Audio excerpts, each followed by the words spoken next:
3000.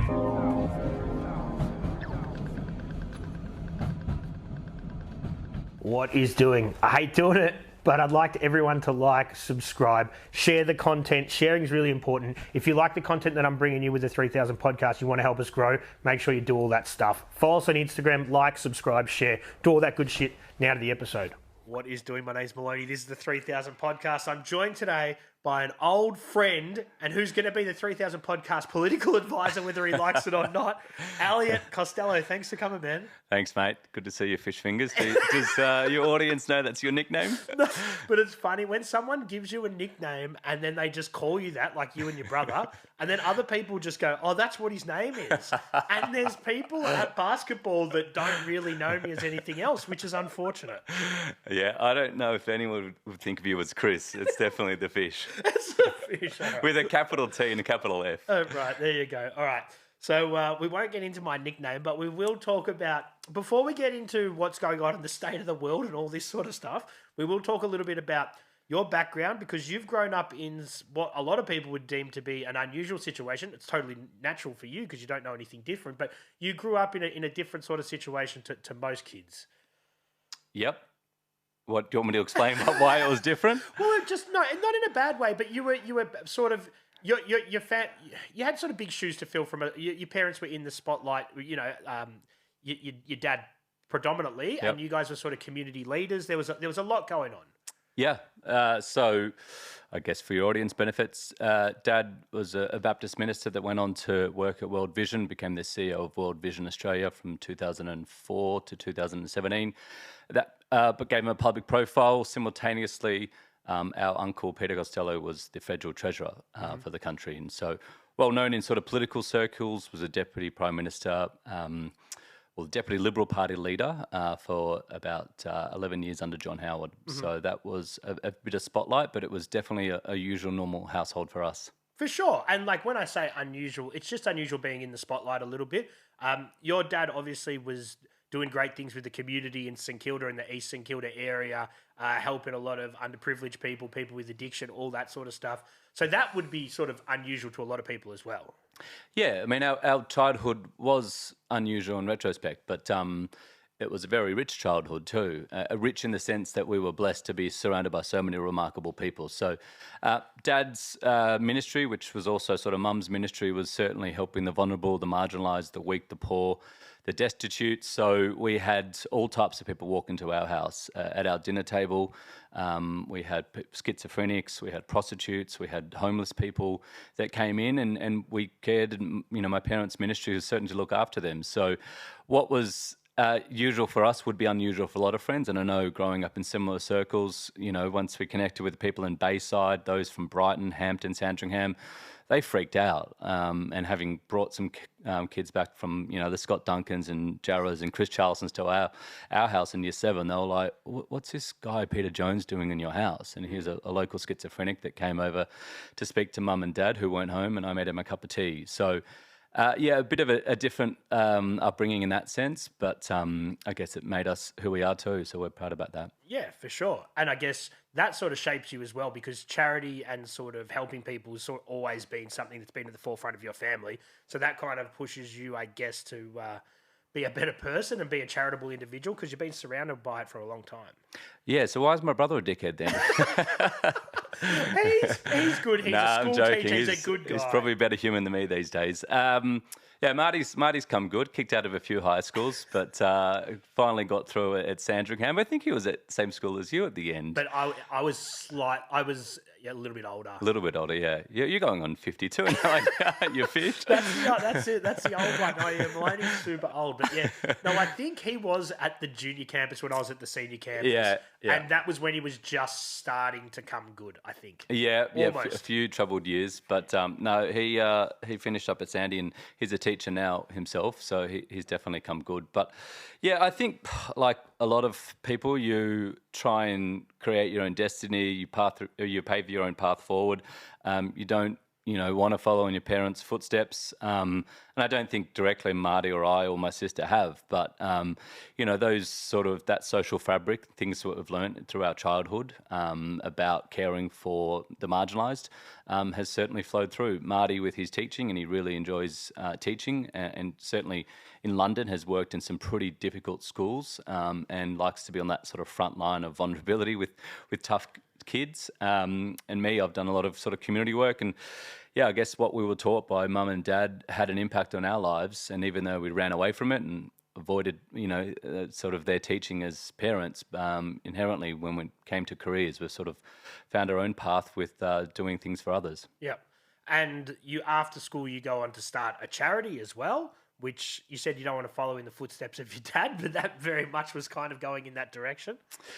Yeah, it wasn't straight after school, but I ended up running a not-for-profit. And after school, like a lot of us, jumped on a plane and travelled and hung out at Fitzroy Street in St Kilda, which was sort of our I guess, local community hot street. And but yeah, I mean, probably about 23, that's when the sort of charitable stuff kicked in after sort of university, more so than high school. So what did you study? At school or uni? At uni. At uni, commerce and international relations. So pretty vanilla. I mean, I was a bit of a little shit, but they got rid of all my friends at high school and they let me stay. I mean, I ended up getting good remarks or good scores and got into university, and so studied commerce and international relations. So kind of a mix of politics and business. Yeah, and it wasn't because I remember early days when you left that degree, didn't you work for PricewaterhouseCoopers or something like one of those bigger, and then you did the charity thing, which seemed to be totally different sort of worlds, if you know what I mean. You got a good memory, Fish. Not many people remember that, but yeah, I donned a suit for a hot few months. I think I was the worst auditor in PricewaterhouseCoopers history. It's the only subject I basically failed at university and ended up working there. But look, it's a training ground. As a 23-year-old, it's a phenomenal place to go in and get professional development and training. I did so. I tried to resign after a few weeks, but... Did you? You just weren't feeling it, too corporate? Well, that part was all right. It was the actual work. So, I mean, auditing is something they'll get robots to do in the future. You're literally going into businesses and checking numbers and, bank accounts and going through ledgers.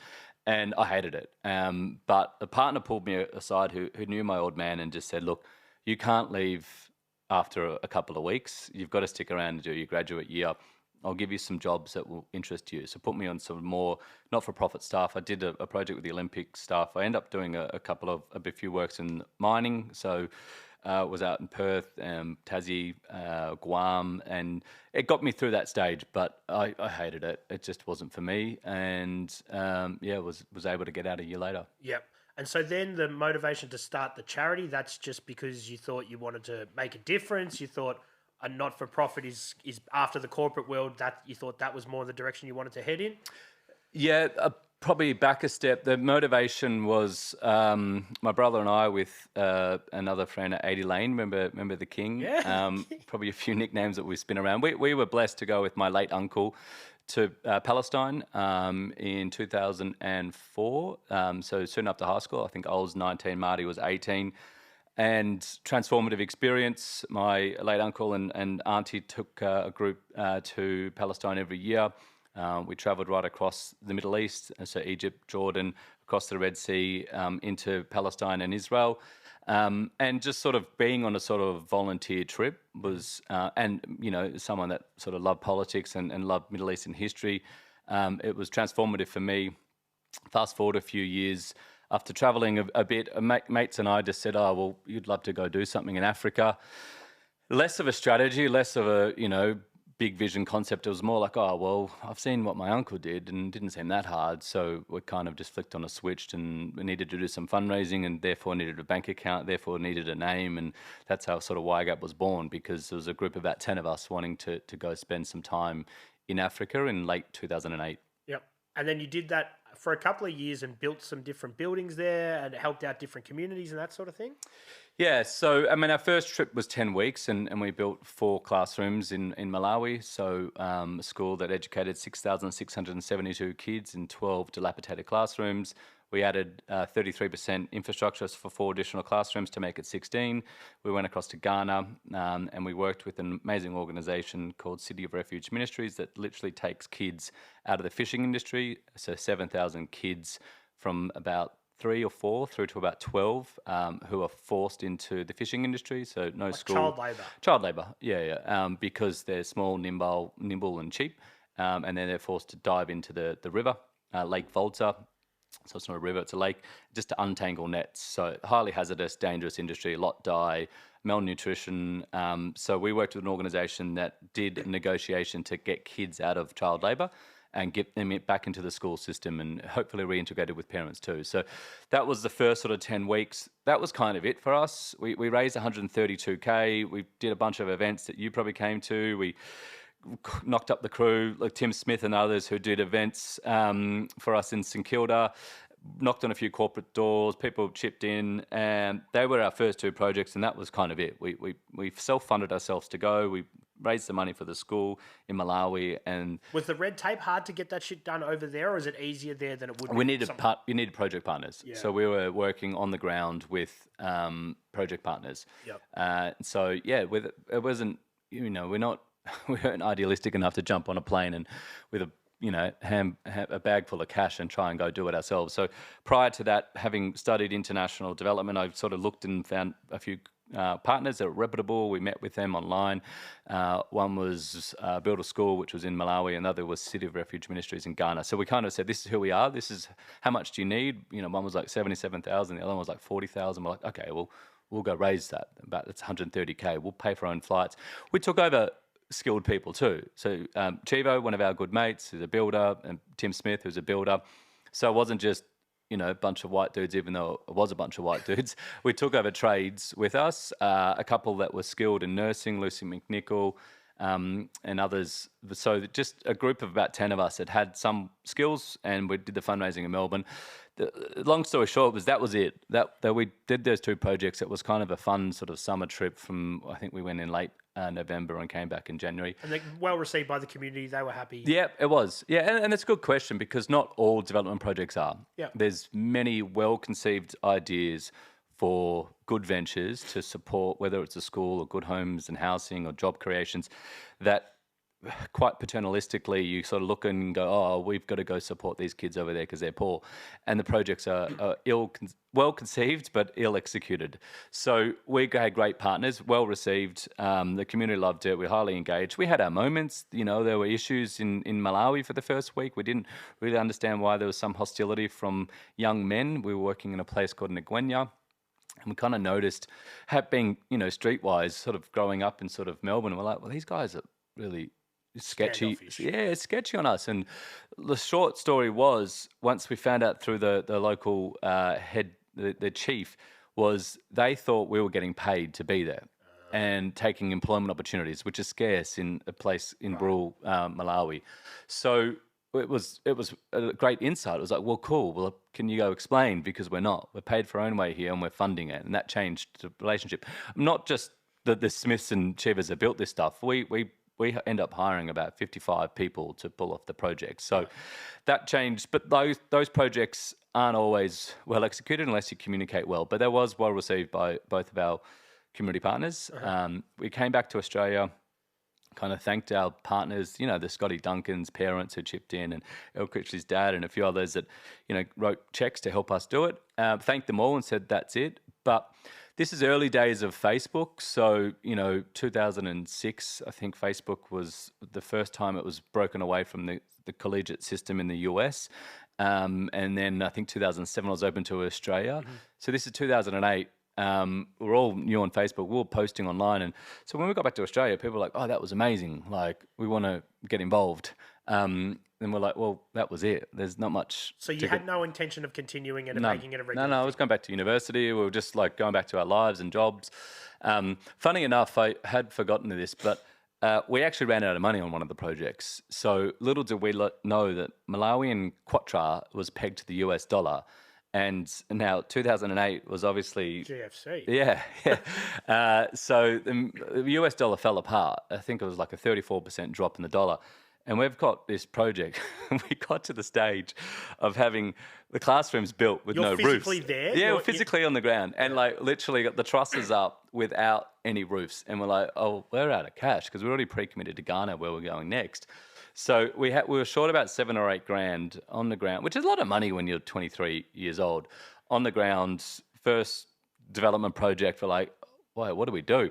So a couple of Carlsbergs later, and a bit of a fundraising idea from the guest house in Lilongwe, the capital of Malawi. And we decided to Lou Atkins, gorgeous friend of ours, nice sort of Italian Australian looking. We decided to put up a post on Facebook and said if we can raise $7,000 in the next 48 hours, we'll shave her head. And it was great because the biggest donor was her ex-boyfriend. And it saved us. So shout out to him. Yeah, there you go. So then when you come back, that was it. So I thought that was something you wanted to continue because the charity did grow after that, or it did evolve, I should say. It grew in response to that. So quite quickly we went, all right, a shitload of people wanted to get involved. But if we started to send shitloads of Australians overseas, we're going to end up being what we tried to avoid, which is volunteer tourism. Right. So we could have gone to another organisation and paid $5 grand each and had this nice, safari trip plus a little bit of volunteering done.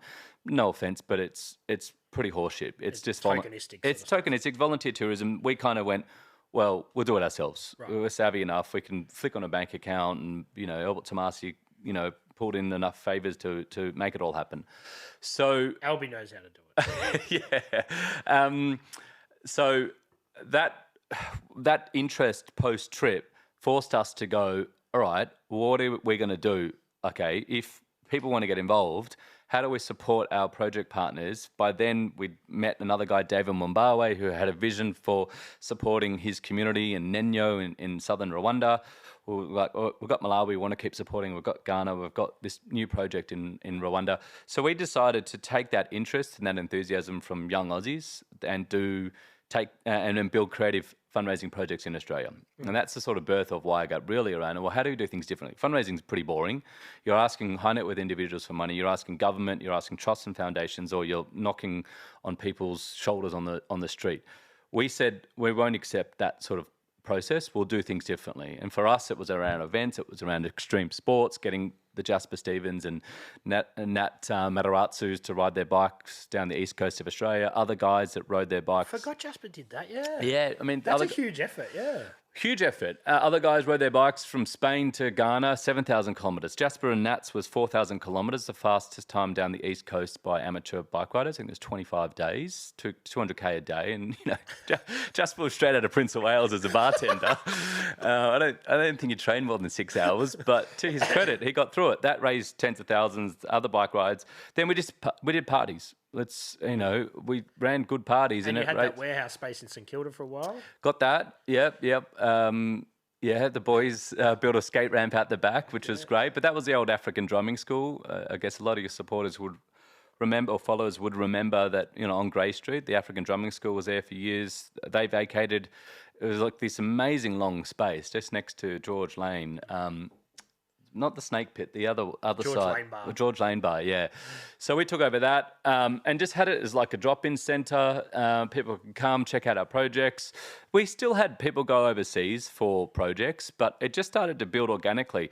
We then did some creative campaigns. We did the 5 Cent campaign. Soon later, we did the Polished Man campaign. We started opening businesses. So Kinfolk was our first in the city, and then Feast of Merit that we did a few years later in Richmond. Yep. So it was all about how do we just redefine fundraising and do it differently?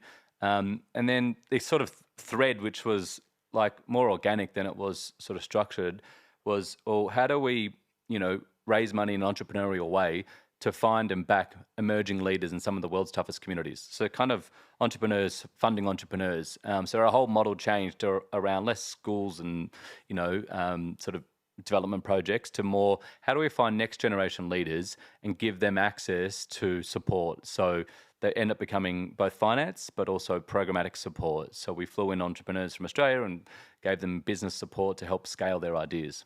So does the charity still exist today? YGAP still exists, yeah. It does. Yeah, It does, because most people that don't know you personally probably only know it from like the Polish Man campaign. That's probably the biggest thing that puts it on the map now, and that's still going. Polish Man's definitely the biggest. I think it's just gone 10 years. So that was the sort of the international side of what YGAP ran.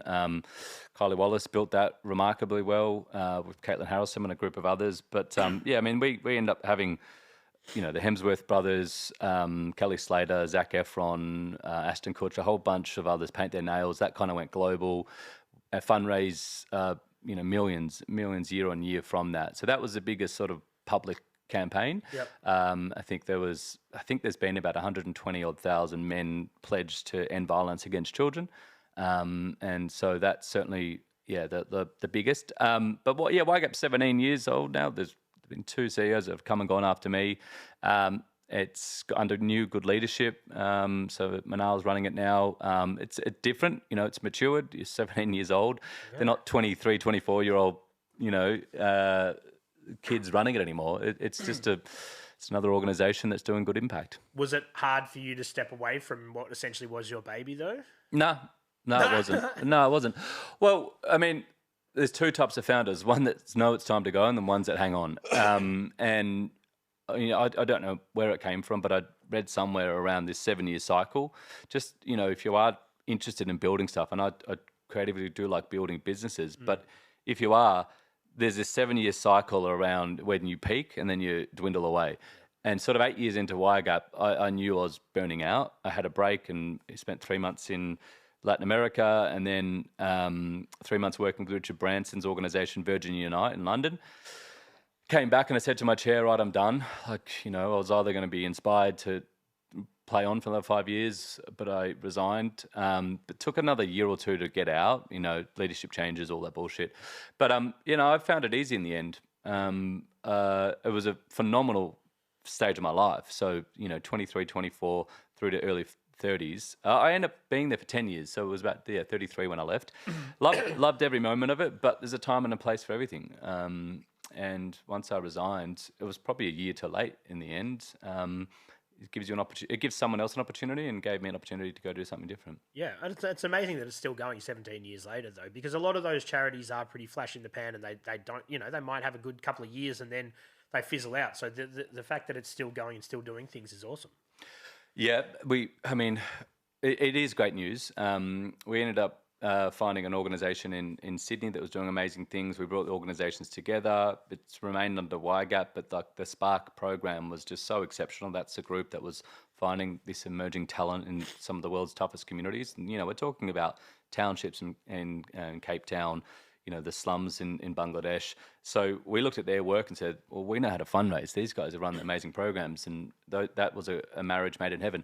So few organisations survive because, you know, they get caught up with boards, brands, and egos, and they get addicted to their brand. Their boards think, you know, it's the best thing that's ever happened, or the ego of the CEO. So, YGAP's thrived because it's, you know, at least gone through that process and decided to merge with another organisation. But there'd be a lot of efficiency if other not-for-profits, because it's duplications of administration, time, you know, fundraising and everything else. So, but yeah, I mean, it's a success story to that degree. But if it's not around in 17 more years, it doesn't really matter. Yeah. It is hard because a lot of people that don't understand the not-for-profit space probably don't know enough about it. But you always have to pay people somewhere along the lines, otherwise you're not going to get the quality of work that you need to survive. So it's kind of it's in this sort of, they exist in this kind of strange space where someone has to make money. They probably shouldn't make too much money. Do you know what I mean? There's a real balancing act with not-for-profits, isn't there? There is, yeah. You know, don't often tell stories from my old man, but he ended up being at a fundraising event, and this wealthy banker came over and said, I'm going to give World Vision $100,000. And Dad said, great. He said, but I want you to promise me one thing. He said, what's that? He said, well, I want you to guarantee me that $100,000 will go straight to this community in Uganda. And Dad said, yeah, I can do that. And the guy's like, really? He said, yeah, I can do that. He goes, well, how do I know if my money is going to be spent well? He said, well, that will cost you. So, I mean, we have this addiction to try and ensure as much goes through, which is good. You know, we want not-for-profits to be efficient. We don't want much wastage. We want to minimise administration costs. But at the same time, you need to pay people to do the job and then effectively report and manage. So it's less around the administration fee and it's more around, well, what happens with the 80 cents that does get spent? We get so caught up on 10, 20, 30% that gets, you know, caught up in that side that, you know, those that run around saying, oh, 90% goes to the impact. But what happens with that money? I think the conversation should really be around, well, what are you really doing? Are you actually impacting lives? Are you shifting the needle? Are you driving change? Or are you just there for, you know, the organization's ego? So, yeah, I mean, I'm not in the not-for-profit space anymore, but that's... No, but you understand it better than most people. Yeah.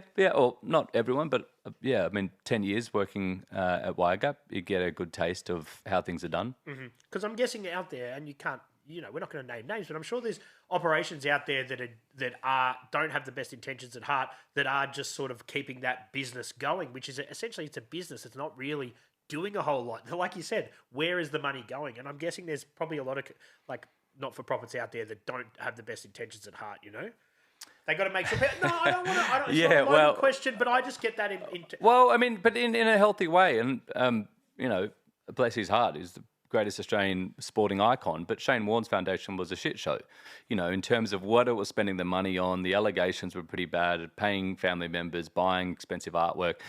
Like, there is inefficiencies in the system. In the private sector, so businesses... What happens is, like, a larger organisation buys them out because there's value. So you go, okay, well, there's a bit of talent there, we buy that. There's a bit of a brand, goodwill, we'll buy that. Oh, there's actually, you know, a bit of revenue or customers, we'll take that. But that doesn't happen in the not-for-profit space. So you are right. I try and, you know, hope that most people, you know, aren't using it for the wrong reasons, because there is so much social good. And keep in mind, why do not-for-profits exist? It's the gap between the private sector and the public sector. So the public sector is government and it's responsible for a shitload and it, you know, delivers a shitload, but it also leaves a lot missing. So those that slip through the system of the private, you know, you're employed by a boss and you're part of, you know, an organisation, you get your salary and, you know, health benefits, whatever it is. You're in the private sector. Government sector, whether you're in the public service or you get your amenities supported by a government, there's a welfare net in Australia, not everywhere in the world, but the not-for-profit sector basically is this safety net below. And there is a lot of social good that comes from the not-for-profit sector. So I'm a big proponent of it, but I don't disagree with you at all in the sense that there could be more efficiency created. And I would agree that, you know, it would be great to find ways for not-for-profit leaders and boards to go, do we really need to stay alive? Could we work with this organisation to deliver more? Dissolve this, because at the end of the day, every organisation has administration fees, administration costs, all that sort of stuff. I find, and my personal mentality behind that stuff is if I give to the smaller organisations, there's less, you know, funneling down the funds that it probably goes to the people that need it most directly. You know what I mean? That's my mentality. Whether or not that's true, I don't know. Well, it can be, and it depends on if you have got a personal connection with the organisation, that's great. If it's in the local community, that's wonderful. Generally, that does stack up. But again, I go back to that question of, you know, is it providing utility, social utility? Is it good? Like, what are they doing with the money? And not in a judgmental way, just in a, you know, sometimes bigger organisations, when you're talking about international development, are better because you can get more leverage by, if you've got a tsunami and you're trying to respond to a disaster, you want a large organisation that does that. You're giving money to a small Melbourne not-for-profit to try and help a tsunami halfway across the world is not great. But if you're interested in your local issues, local not-for-profits are fantastic because they're very focused and they might only have one or two staff members or just volunteers, and they can provide a social good with that donation you've given. Yeah, for sure. I agree. Elliot? So let's talk about post YGAP. You got back into the sort of you got into like the sort of startup space. You were doing different things. Where did you go for career wise? Well, I think I was about 34 by then.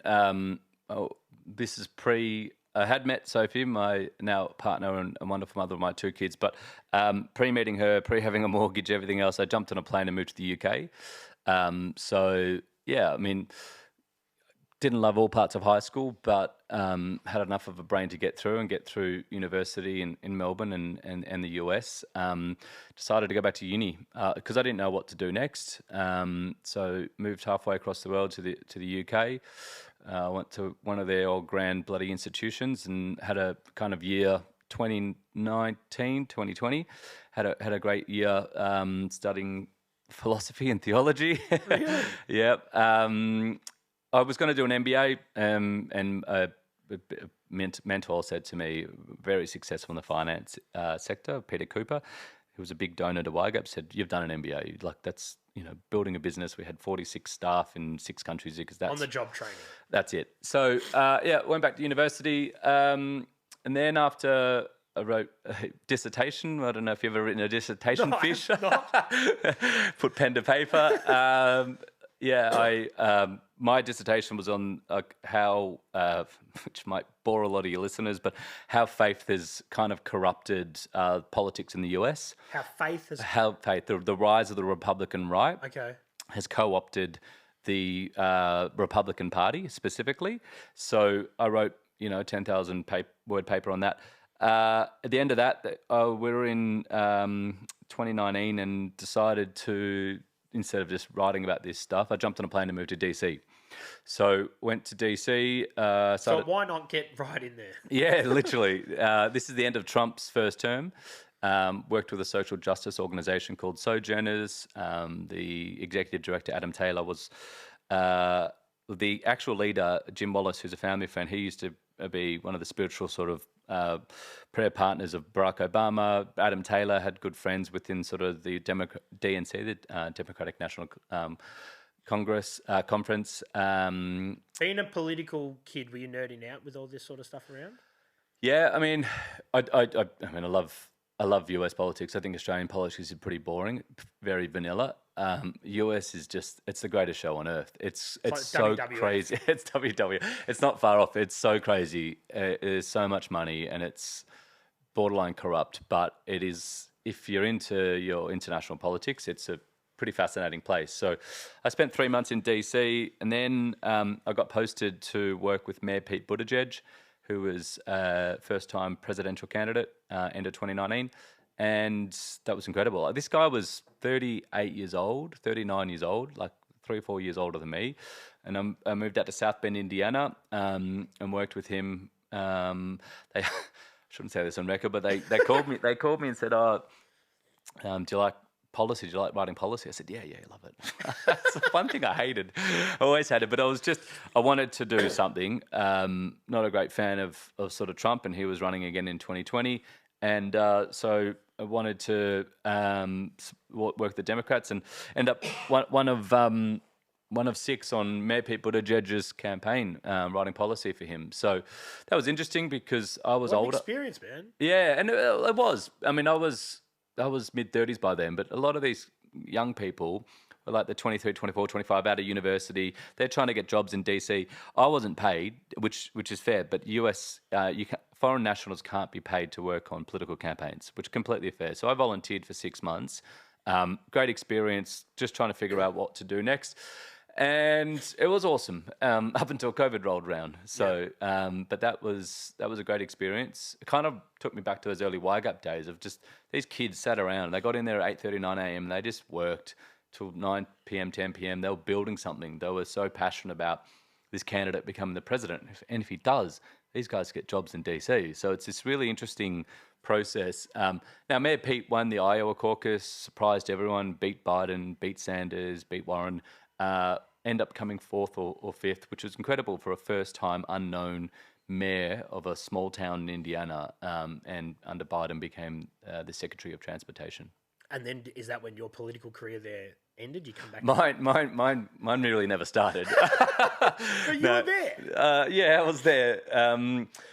Well, COVID rolled around. Yeah. So that was, I mean, I was in an Airbnb in South Bend, Indiana, and middle of winter in, freezing US. So yeah, came home, and it was probably like a lot of Australians, just like the best place to be is home when the world was falling apart. Mm-hmm. And you forget how crazy that time was, but it was like, I had to come back, and it was it's that stage of, home quarantines and hotel quarantines and all that stuff. But that was very short-lived for US politics for me. 6 months. It was more just to do something. Like, I don't believe in, I went back to university, stuck my head in some books, but that's all bullshit if you're just reading and writing. Like, I actually wanted to do something with that, as minimal as it was. For sure. And with the US political system, can you be successful without having the dollars behind you? Is it possible? Or is it just so focused on having the money behind you to push it? It's all money. It's all money. Yeah, it's all money. US politically is all driven by money. You have to. What do they say on the Hill? Which is like they describe the Capitol as Capitol Hill in DC. Congressmen, or Congress people, spend 90% of their time fundraising. So you elect these representatives to the House or to Congress, so the upper or lower house, and they literally, once they're in, they only spend 10% of their time actually reviewing pieces of legislation and trying to get laws passed. They spend 90% of the time. They've literally got these like shadow offices where they go to and just on the phone nonstop. It is unhinged how much money is in that political system. Like, it is wild. Like, they're raising $1 billion per candidate for the general election. Like, it's so scary, which goes to the crux of the borderline corruption, because there is some degree of disclosures, but individuals or corporations, let alone super PACs where it's even more hidden, can just write these checks. So you can have great favour by going, whether you're the pharmaceutical industry. Have you been to the US? I have, but not for 10. Yeah, so you'll still remember if you've ever watched TV in the US. Yeah, they have the ads. Yeah, like wild stuff. You're literally like, do you suffer from? Ask your doctor, sort of thing. Ask your doctor. Do you suffer from these headaches at 3 to 4 p.m? We've got the perfect drug. And it's like, whoa, non-stop. That's one industry: the fossil fuel industry, the tobacco industry, the gambling industry. Gambling's not as bad as Australia, but like those big industries just pump money. The lobbyists, they have so much money in the US. But then the Congress people get in. Yeah. They try and get these laws and legislations passed. A lot of that time is just to appease the people that donated them. So it's borderline corruption anyway.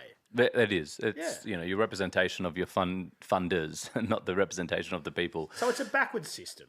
Yeah, it's the best of a bad lot. I mean, I don't agree with money in politics, but I agree with the fundamentals of democracy. So, there's a fine line. Australia does a lot better with avoiding, or at least putting some limits on what individuals and corporations can give. But US is just money, money, money. And so is that why someone like Clive Palmer starts his own, because he can't move the needle as much as he'd want to in like an American system, that he starts his own party here to try and, wield power from within? Yeah, I mean, Clive's a really interesting one. Yes, it is. He has a lot more impact by, if you look at the money that he spends, it's a shitload. Now, there is a law coming in, not this election, so we're, by the time this goes live, days away from an Australian federal election, which the best thing about Australia, it's so quick, 5 weeks, like it's over as soon as it starts. And I think that's a great thing about Australian politics, because who wants to be, following this bullshit for longer than 5 weeks? No one. The US, it's an 18-month cycle from primaries for each party through to the general election, 18 months. And that is pumped right everywhere. Like World Cup qualification. Start now for the next one. So Clive's. So I was talking about the next election, not the one that's coming up. So the next election, there are laws on what each sort of independent and party can raise and spend. So Clive will be capped next election. It's a bit of a dirty trick by Labor and the Liberals, because they'll still get their membership and political and their corporation and union funding. It is to limit the rise of minorities parties, but also independents.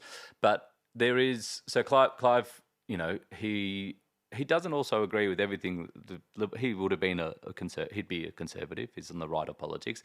He doesn't agree with everything in the Liberal Party, and knew he could have more influence, basically channeling money into specific seats, and he does that with his preferences. So I'm someone who's not that politically minded. I've never really paid too much attention, but this is a system that we have in this country, and whether we like it or not, it is what we've got. So can you just give us a quick breakdown of sort of how it works for someone like me that doesn't know, even though you have been paying attention for a lot longer than me. We've got a two-party system. Tell us how it works, Elliot. Well, a great question, because we're looking very likely that it won't be a majority government. So that two-party system is true, but we'll probably, for the first time since Gillard, be in minority government after this election. How does it work? So really simply, you have a lower house. So there's every 150 seats. So there's someone that represents 150 different electorates. Mm-hmm. You and I grew up in Macnamara, would have been Melbourne Ports in the day, sort of St Kilda, Port Melbourne. So there's 150 representatives that form the lower house. And this is federal. And then you've got your upper house, that every state has an even amount of senators, and then your territories has representation too. But your lower house is responsible for passing the first piece of legislation, and then it goes to the upper house to be checked. So the upper house is like, instead of just the majority of, people that live in New South Wales and Victoria dominating and being unfair, the upper house is a check and balance because it's an even representation of states. So we can't bully out Queensland or South Australia. But that is that's the two houses of parliament. So your lower house and upper house. We vote at every election for a party or an individual to be our representative in the lower house. And then we vote for who we want to be in the Senate as that check and balance. So that's the federal system. We do have a historic balance of two parties, obviously our Labor Party and our Liberal National Party.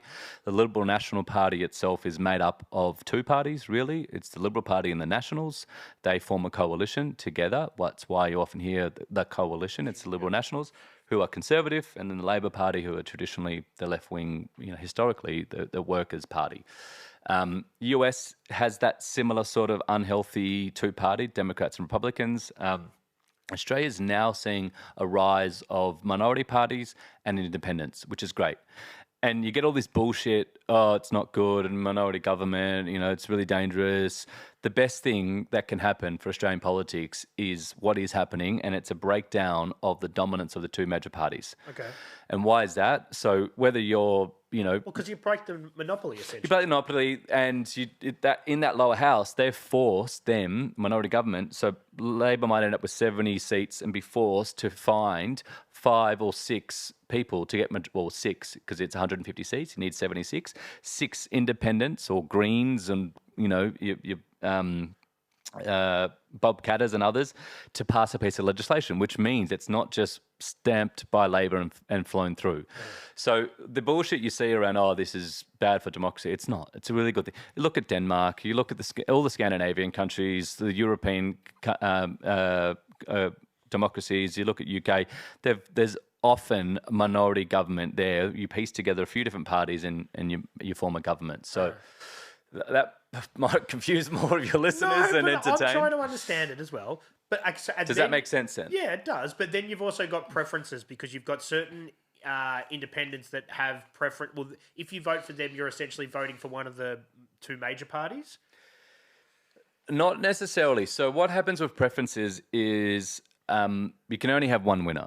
Okay, so if there's not a clear winner in the first round of counting, so 50% plus, let's say, Liberals might get 41% and Labor gets 38%. The others, because there's a whole shitload of others, Victorian Socialist Party and your One Nation and all these others that are on the ballot, they drop away, but their preferences go, you start counting where those votes go. So your vote's not lost, but you have to know if you're voting for One Nation and you don't like Peter Dutton, that you most likely, not always, but most likely it's going to end up going to Dutton. So your preferences, basically, whoever's not 1 or 2, they sort of kill, say, 3 to 10 or whatever it is, and those preferences go in until someone gets 50%. So 50% in some electorates is easy because it's a safe Labor or safe Liberal, but preferences are critical when you get to swing seats or marginal seats. So, where we grow up, Macnamara is a marginal seat. It's quite historically been Labor, but now the Greens are really close to taking it, and now the Liberal Party is close to taking too. So it's a 3-horse race. So preferences in Macnamara, which is the old Melbourne Ports, will be critical because whoever's not 1 or 2, their preferences will be critical in deciding who gets that seat. I don't know where you are because you're not far from me here, but where we are here in Flinders, it's been Liberal for 40 plus years. And that's, if there's any monopolies, that's a monopoly. Yeah, it is. Yeah. So I'm in I was in Dunkley. So Dunkley's sort of has sort of captured the Frankston, Cranbourne, not Springvale, but like Seaford and everything else, and Mount Eliza. We've just been redistributed into Flinders. Right. So And that's for this election? that's for this election. So we're the first time. So Dunkley's still there, but there's always changing of the seats. And why do they do that? That's the AEC, so the Australian Electoral Commission. They do that because you have to have even representation of an electorate. So the 150 to get in, have to have usually about 100 to 110,000 constituents.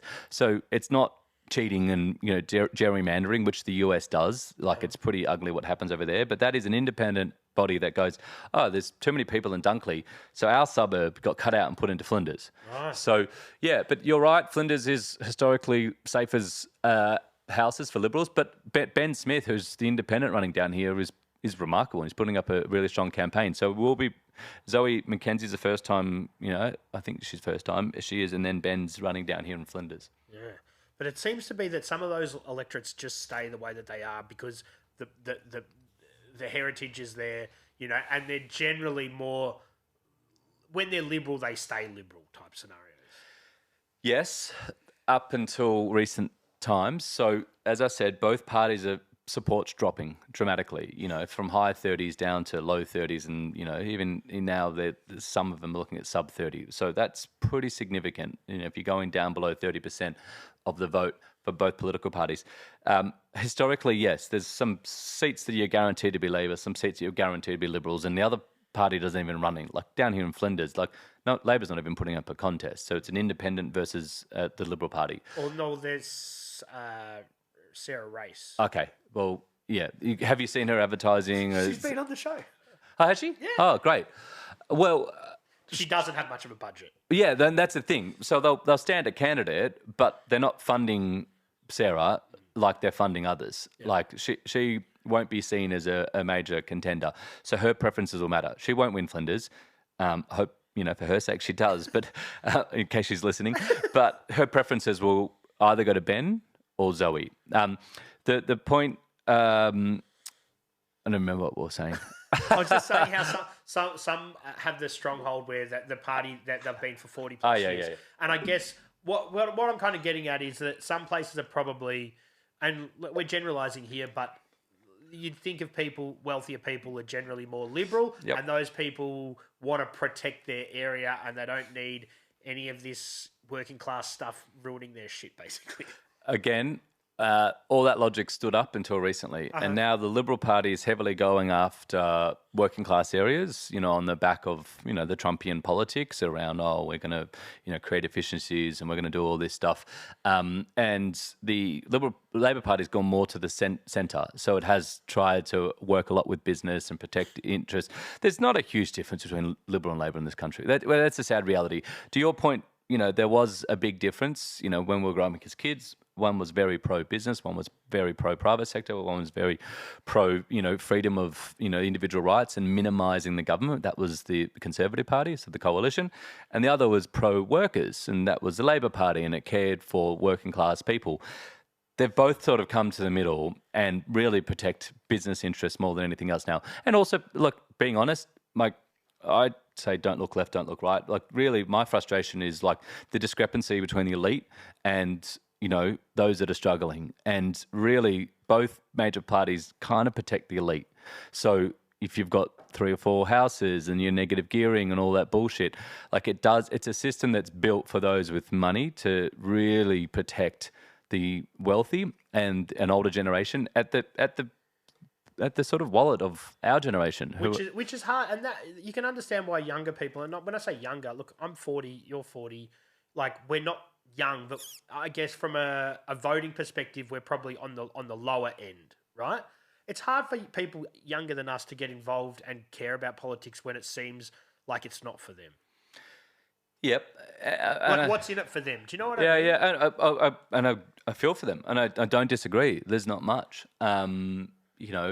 It's a, so let's just look at it in a sense. Like, Australia's a very wealthy country. When we were kids, we weren't. We were a middle income country. Okay, that's it. Like, we were not expensive. You could buy a house. Our parents, who Dad was a Baptist minister. I just met your old man, Glenn. You could buy a house in Middle Park or St Kilda or anywhere, really. If you had a bit of money, Malvern, cool. But that's changed rapidly now. Two things have fueled our economy, and that's digging up dirt, so the mining industry, and construction, so property.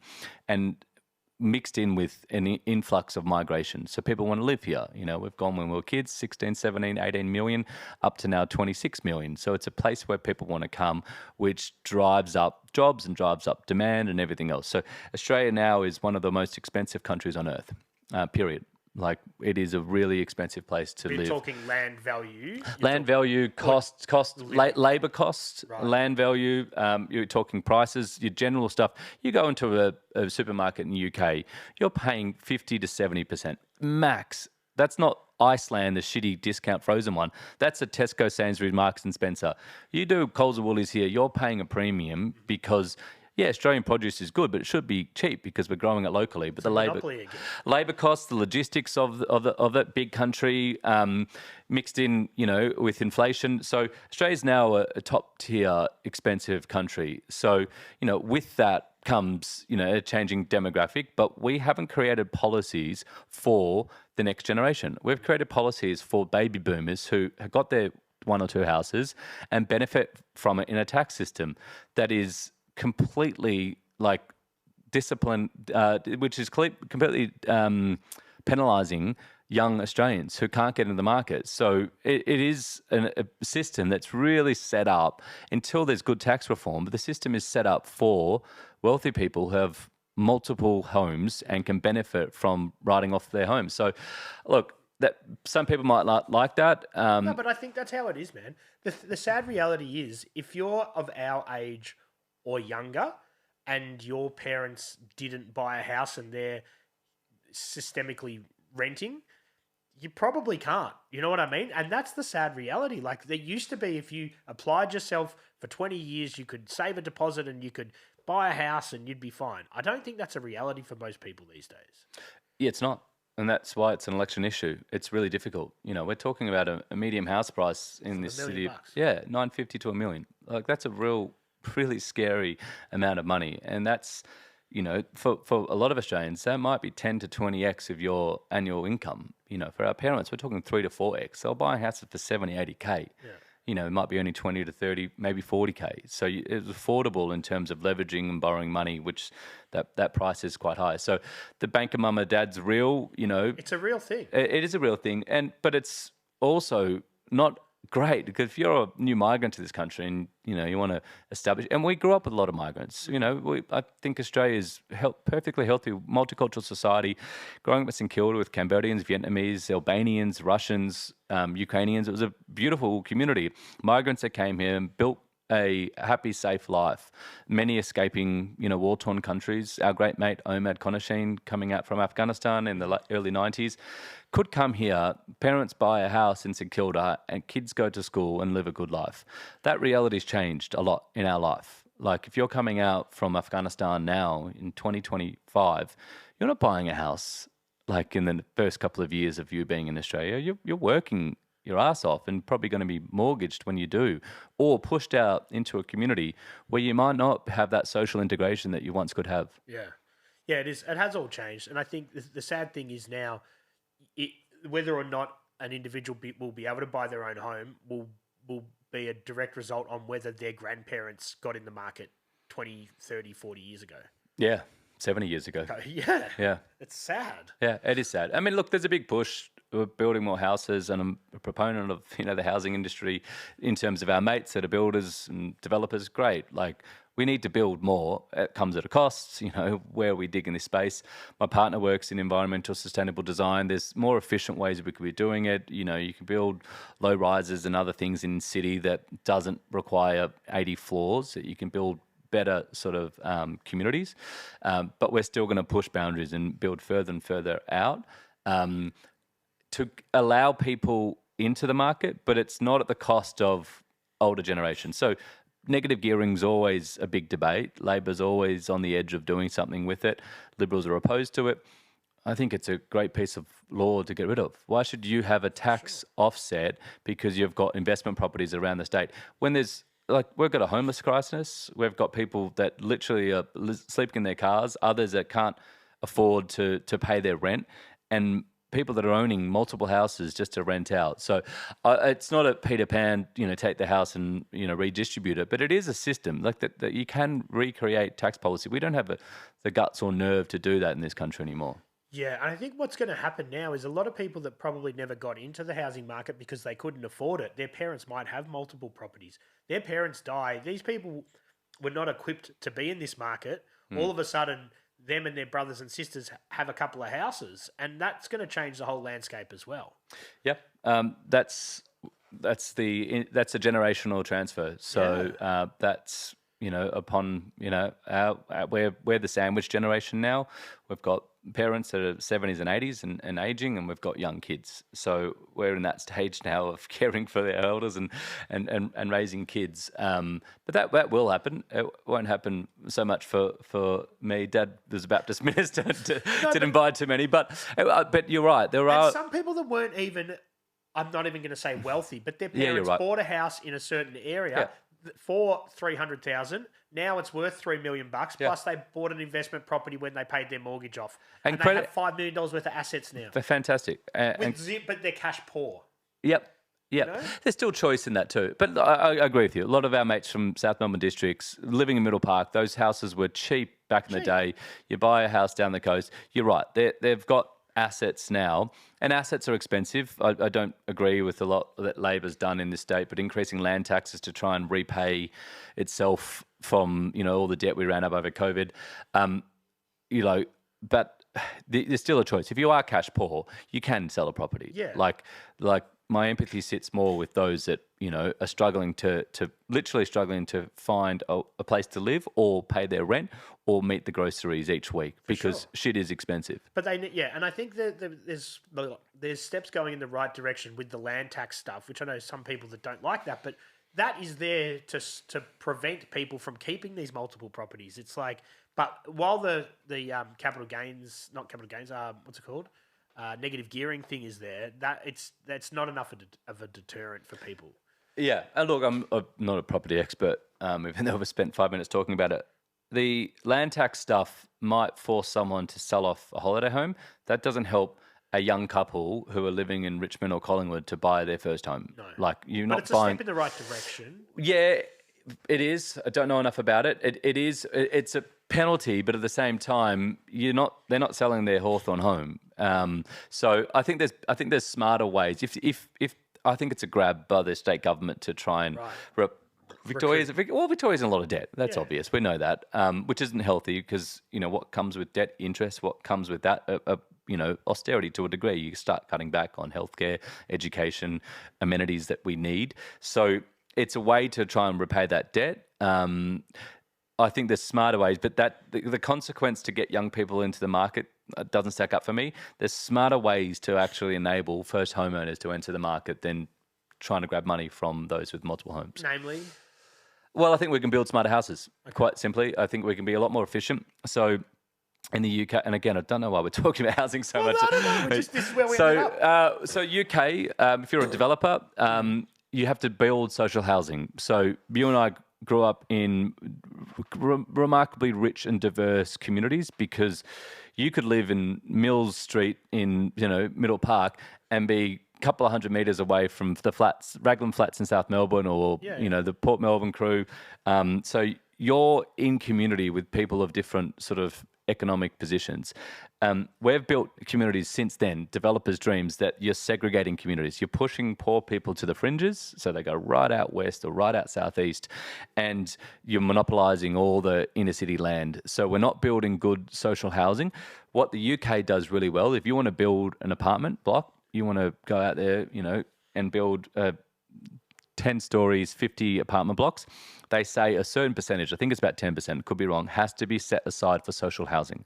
That's phenomenal. So does two things. A, it creates an opportunity for low-income people to buy or rent, but B, it builds communities. So the 45 people who can afford to live in this beautiful new converted, warehouse or whatever that they do, a new apartment block, are living in community with new migrants and young families who can't get into the market. And then you have shared amenities. So that's a simple, we've gone crazy with developers in this city and around the country. If you introduce something as simple as that, just, hey, let's just do social housing that's built into every new development. You're building communities and you're providing access for people to live in the city, to go to the same schools, to not have to move right out west and be isolated and, end up being in a community with only people from their own country, as opposed to building a multicultural society. Yeah, no, that is definitely a good way to do it. And I think we need to think about low-cost housing more so. Like, if it's $1 million for someone to buy a house, that's unobtainable for a lot of people. So let's figure out a different way around it, Yep. And even for an apartment, the median price would probably be about $600,000-700,000. Yeah, at least. Yeah. Yeah, I mean, in the city, without a doubt. Yeah. Probably a bit cheaper in the suburbs. So you had Tane Ronganui on here a few months ago. You gave him a beer. You never gave me one, Fish. Tell you what, it's time's tough at 3,000 podcasts. Yeah. There's no beers in there. Easter Monday, mate. I'm here on a long weekend. Yeah, no, I've only got the waters. I can only offer you the waters at this point in time. But man, his episode was amazing. It was great. So many people really liked that. And he was stunned when I sent him a message. I'm like, man, do you know how many people have watched this? He was blown away. But it was cool. Well, really cool. Tane is a great friend. We went to primary school together. And yeah, I mean, again, that's the heart of this conversation. Growing up in community with people from different areas. Tane's family, migrants from New Zealand. We got to go to school together with so many people from different cultures. And that's the benefit of good social housing, but also being, embedded in a multicultural society. Yeah, for sure. And down here where we are, man, it isn't that diverse and multicultural. Like, not very at all. It's not. No. I mean, and it's totally different to what we grew up with. It is. Yeah. And I, we moved to the peninsula. We're just at the start of the peninsula because our son has got a complex case of epilepsy. My partner's from London. He's doing okay now? Yeah, he's great. Yeah, he's just turned 3 and he's good. Shocking 4 or 5 months. Tough at the start. Yeah, we had about 15, 20 seizures a day for 4 months. So hard. Sophie didn't leave Royal Children's Hospital. But look, Soph's from London. I grew up in St Kilda, as we've discussed. We were trying to buy in Richmond. We kept getting priced out. We wanted to be in the city. We wanted, pubs and cafes and the footy and everything. Once he was literally fighting for his life at Royal Children's, we both knew that he needed a different lifestyle. Like, just so we could be close to the Royston for a Friday knockoff wasn't the best thing for him. So we bought down this way just so he could have a backyard and access to gum trees and near the beach and everything else. The point is, I do feel for, my son, but also now my daughter, because like, it's a pretty, mono-homogenous sort of society. And like, yeah, there might be a couple of Asians and Indians and stuff at the primary school, but we're not talking about the depth and sort of the beauty of that sort of rich culture we had growing up in inner city Melbourne. So that's a shame, and he'll lose out. He won't have, we grew up with the Sockers, a beautiful Cambodian family from Phnom Penh, escapees of Pol Pot. We grew up with a lot of Russian, Rudy Volny and stuff from Russia. We had, great friends. Everyone's house had different kind of food, what I mean? Different kind of food. The Mole family from India, go around, but everyone was the same. You were just a kid having fun in the parks. Very different down here, and it's a probably lost for our kids' generation that won't get that same, sense of community. For sure. I'm going to ask you a personal political question. Personal or political? No. So in Australia, we are forced to vote. In the US, it's optional to vote. What do you think is the best way to do it? I mean, it's you. Generally, what you know is always best. I do think compulsory voting is good. Uh-huh. If we had a long election cycle, it'd be horrible. To put us through pain for months on end would be shocking. But we're one of two nations that does compulsory voting. Is that all? Yep. And what's the other nation? I'm pretty sure I should check my facts before I say these things. Pretty sure it's one of the Pacific Islands. I think it might be Samoa. So everywhere else is just optional. Yep. Australia's quite unique in that sense. Very, but it fits our culture. If you think what Australia's built on, it's an egalitarian society. So it's a belief that together we do better. So mateship, supporting one another, camaraderie, are real central values that make us who we are. And having a vote, that comes with the democracy sausage is kind of like, oh, we're all in this together. It's not that hard. It's not like the US where you line up for some election booths, line up for 8-9 hours just to vote as an option. You walk in, you grab your democracy sausage, you might be there for 5 minutes and you walk out. You got the old ladies and trying to give you pamphlets, but it's not difficult. It's not toxic. I don't care if you vote Liberal or Labor or, whatever. It's just like, cool, whatever, because the difference between left and right is quite minimal. So I think it's a good thing because it's a quick election cycle and it plays to our sort of core value set. I think the US is very difficult in that sense where, Democrats only win if there's high voter turnout and the Republicans only win if they suppress the voter turnout. So actually, it's not quite fair and it's not representative either. In a day and age when it's 2025 and, AI is doing all sorts of stuff and the world's changing rapidly, to get your grey lead pencil and a big piece of paper this big seems like a pretty archaic way to do it, don't you think? Yeah, well, absolutely. I remember meeting someone 10 years ago that was talking about digitising the voting system, and I thought, oh, that's an easy win. 10 years later, it's still not there. It's crazy. Like, they'll throw up all the bullshit around, fraud and everything else, but how is it less fraudulent to vote on pencil and paper than it is to vote with digital? So, look, that's coming. You don't know how, who, or when is going to bring it in, but it has to modernise because those pieces of paper are massive. And look, it also means you get donkey votes. You go in and people draw, penises and stupid things and write. That plays into the mandatory voting because people are just ticking their name off to not get the fine. Correct. Yeah, absolutely. And it's staggeringly high how many do vote. So I don't know the exact stats, but it'd be 97% that do turn up and vote. So, like, when we end up with an idiot prime minister, I think our last prime minister, Scott Morrison, was an idiot. You'd be hard-pressed to find someone that thought he was a good guy. But you can't argue that Scott Morrison got in the wrong way or a bad way because we didn't turn up. Like, we voted him in. Yeah, Bill Shorten wasn't a strong Labor candidate, but we voted him in and we got what we voted for. So I think that's the good thing about it. Like, if it does end up going pear-shaped, or if we have a good prime minister or a good leader, which are few and far between, we can be proud about that because we all voted for them. So we're all collectively responsible. So how do you see it playing out this election? Oh, I'd be a bloody rich man if I knew exactly what was going to happen. But no, just your personal opinion. Yeah, I'd say so. Anthony Green, leading sort of political commentator on ABC, him and amongst the other pundits are saying it will be a hung parliament. So a hung parliament means neither party gets this 76. So you need 76 of 150 in the lower house. Doesn't matter the breakdown of numbers in the upper house because that's the check and balance. But in the lower house, you need 76 seats to form government. And historically, Liberal or Labor have got 76. I think Elbow stumbled over the line in 2022 with 76.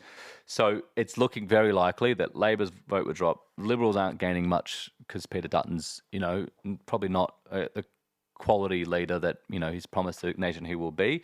And it's a pretty flat election campaign. So it's kind of looking like the status quo. But Labor will drop seats. They will lose seats. They're at risk of, with independents and Greens and others attacking them, and Liberal may hold on, but they're not going to get the 23 odd seats they need. So we'll end up with hung parliament, which means most likely, could be wrong by the time this is released, most likely Labor will have to go and form government with the Greens and independents. If there is a big swing to the Liberals and Duttons and they get 17 or 18 seats, obviously they'll have more than Labor, and they can go negotiate with the independents and the crossbench is what they're called. So my prediction is Labor will form governments with the support of the Greens and independents, and I think that's good for democracy. So, okay, forgive my naivety when it comes to these subject matters because I don't know a whole lot about it. But if Labor, if the independents and stuff come in and they ended up getting 176 seats somehow, right, in the future, does that change the two-party system? Does that mean that they form a government of their own? How does that work? Yeah, good question. So you said 176. You mean 76? So, sorry, 76 because 150. Yep. Yeah, sorry. Oh, good. Yeah, I mean, look, but that again goes to that would be minority parties and independents that could form government. Like in the future, let's say Labor and Liberal end up being, minority parties themselves. They go from their 76 and, 50 odd seats that they've currently got, 55 maybe, for the Labor Party and the Liberal Party. If that dwindles away and they're minority parties, that could be really interesting. They would still play a role in forming government with some form of independence. Like you're not going to, but they lose their pull as much as they had it in there previously. Yeah, and we are trending in that direction with independents getting more. We're not radical degree where there could be 76 independents. That's pretty radical, but we're trending in the direction of the major parties' vote dropping and towards minority parties and independents. So yes, and all that bullshit fear around minority governments are bad. Julia Gillard is proof that shit gets done with the minority governments. In 2013, when she won, she negotiated with the crossbench and got really good legislation passed. And so, Tony Abbott came in and, knocked off Turnbull by a vote and ended up beating her in the next election. But in those 3 years that she was Prime Minister, to be fair, actually, she got rolled by Rudd. So Tony Abbott didn't beat Gillard, but she was rolled by Rudd. Point of the story is she got shit done in a minority government. And I think Australians should be excited about neither major political party owning and controlling the lower house. Okay. So that's what we can... So we can look forward to potentially both the major parties having less of a stronghold on the whole system. That's the direction to travel. That's exactly where we're going. And I don't think it's a bad thing. You've probably got bolt-on Labor supporters and Liberal supporters that think that's crazy. You need one strong controlling party. But, there's no proof at all that that's necessary across Europe and even in Australia. Just say hypothetically, and I'm guessing each and every election, the number of people turning out is decreasing, I'd imagine, especially post-COVID and as a lot of the wider community lost faith in the political figures. If people don't turn up and just say there was, for argument's sake, 40% of the population turned up to vote, would that be enough to trigger some sort of political revolution where they go, well, this isn't working? This is hypothetical. No, but you know what I mean? Well, I mean, yeah, again, we've got compulsory voting, so that means 60% of the country is getting a fine, which for the hassle of going and bloody voting, most wouldn't do. But in that sense, it's like, if you're talking about tearing apart the system, I don't think it will be because people don't vote. It will be because people go to the streets because there's a realization or a belief that the system isn't fair. So young people rising up, demanding better equality, people rising up and saying this is bullshit. If you're being honest, and I've voted for all types of political parties, generally lean left, but can go any way. And I'm not bolt on Labor or Greens or anything else. I just prefer progressive politics. But the reality is Labor and Liberals are really trapped by the fossil fuel industry. So we talked about the pharmaceutical and industry in the US and what they do over there. Labor and Liberal are very trapped by the fossil fuel industry. And, you've had a Labor candidate on your show. Fantastic. They might personally disagree with that, but they do. There's very limited amount they can do or say against the fossil lobbyist when you get to Canberra. Yeah. So now I work in, sort of clean technology and sustainability. It is rampant, the money that goes between the fossil fuel industry into politics, but more importantly, the revolving door. So if you come out of politics, you're getting a job, paid big money to then go back and tell all the newbies in Canberra about how good, protecting gas is for jobs and how much we need to keep digging coal and sending it overseas. When, we're the third biggest exporter of fossil energy globally. and the Australian Institute's done remarkable research on this, but when the price of oil or gas goes up, Saudi Arabia celebrates because they're rich. Qatar celebrates because they're rich. Russia celebrates because they're rich. Norway celebrates because they're rich because they tax it. We pay higher energy prices. Now, that's really, really bad. We pay more. These are natural resources in the ground that are controlled by foreign international companies. So most fossil fuel companies are internationally owned, and they've got tax minimization. Worse than that, we subsidize the fossil fuel industry because it creates jobs, and it's so minimal how many jobs are created. So we don't benefit from free gas, from free oil, from free coal and energy. We pay for it. And worse that, they don't pay for a lot of the amenities that the way it's spent. So look, I'm not a big fan of it, and why I'm really struggling with Liberal and Labor is both of them have their fingers wrapped around the fossil fuel industry. So, Labor has the right platitudes, it's trying to slow down that growth. Liberal, it's open door. And, we're living in a climate emergency, whether people want to believe it or not. But, we don't have either major party that's pushing boundaries and demanding climate action. And I also worry that by depleting the earth of all these natural substances can't be good for it either, How much can you pump out of the ground? Oh, they pump a shitload out. I know, but yeah. It's not good. It's not good. So, I mean... does it regenerate? Is it gone? No. I mean, when you're talking about oil, it doesn't come back. It's a finite resource. So the proof is it's finite. Yeah. It's not there forever. But we're finding... the fossil fuel industry is finding new and creative ways to extract these resources. So fracking didn't exist 15 years ago. Now the US, who was a net importer of gas, is now a net exporter of gas. Finding new technologies to literally shake the ground and frack it till it opens, and then the gas comes up. We're literally playing Russian roulette. That's what we're doing. We're digging up more and more and exporting more and more and depending more and more. So it is a finite resource. The tragedy is these are smart companies and smart people working in these companies. Some remarkable engineers who are lured in with, desire, but also good incomes to work in the fossil fuel industry. There is technologies to solve a lot of the problems they're creating. So carbon capture storage, like if we had, a decent class of politicians and decent political leadership, we would say, cool, as we transition, there's not a perfect, switch to renewables. It takes time to build technology. It takes time to roll out technology. We still need some form of fossil dependency. But in that process, we would force the fossil fuel industry to actually capture the carbon that it's creating. Right now, it just emits it. You externalize the cost to nature or society. So that cost is externalized. You could easily put in a piece of legislation saying, cool, you guys are doing this, we're going to tax you, give you a bit of money back, they solved your housing crisis. B, we're going to capture that carbon and force you guys to go store it because you're making money from this.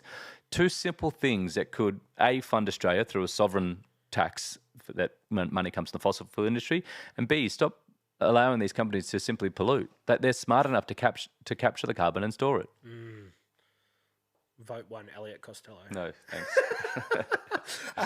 I'm going to bring up a word that has been bounded around a lot at the moment. Tariffs. Yep. Is that, obviously people are people are arguing like it's going to have a huge impact. Being in Australia here, we are on the safer side of this tariff war, but it is going to impact. Is it going to impact everybody in some way or shape, shape or form? Well, Easter Monday, I don't know the exact date, but we're 20th of about April.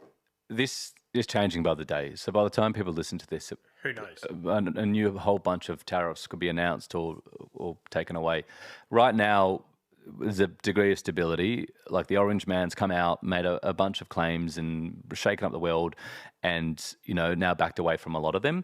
Do you think that was just while we're talking about that? Do you think that was his advisors going, "Don't do it"? And he's like, "I'm going to do it anyway." And then when it is ill received, he goes, "Oh yeah, let's backpedal here." Yeah, look, who knows? Yeah. First Trump term, he was surrounded by people I don't agree with, but some pretty smart people. We're talking people, Boltons and Pences and others that were sane humans who, they were neoconservatives, but they understood markets and, you know, institutions. He's now picked out people from New York and the crazy old friends that he knows from golf and stuck them in positions they're unqualified for, period. And yes men. That also... Yes men and everything else. So not a fan of him, but, you know, everyone, each to them their own. Those that think it's good are saying, oh, it's all a tactic. It's all part of the art of the deal. The book he didn't write, let alone read, but it's all part of the art of the deal. You know, he's going to get a better terms for the Americans. And those that are like, you're just rolling a dice and trying to make this up as you fly. So, you know, crash the market and, oh, don't worry, tariffs are back. We're going to be fine. But your question was, why tariffs at all? So his belief is around bringing jobs back to America. Okay, so it's this very sort of 20th century view that we need jobs back in America. Okay, when America was strong, they had industry, they built all the cars, they exported them, everything else.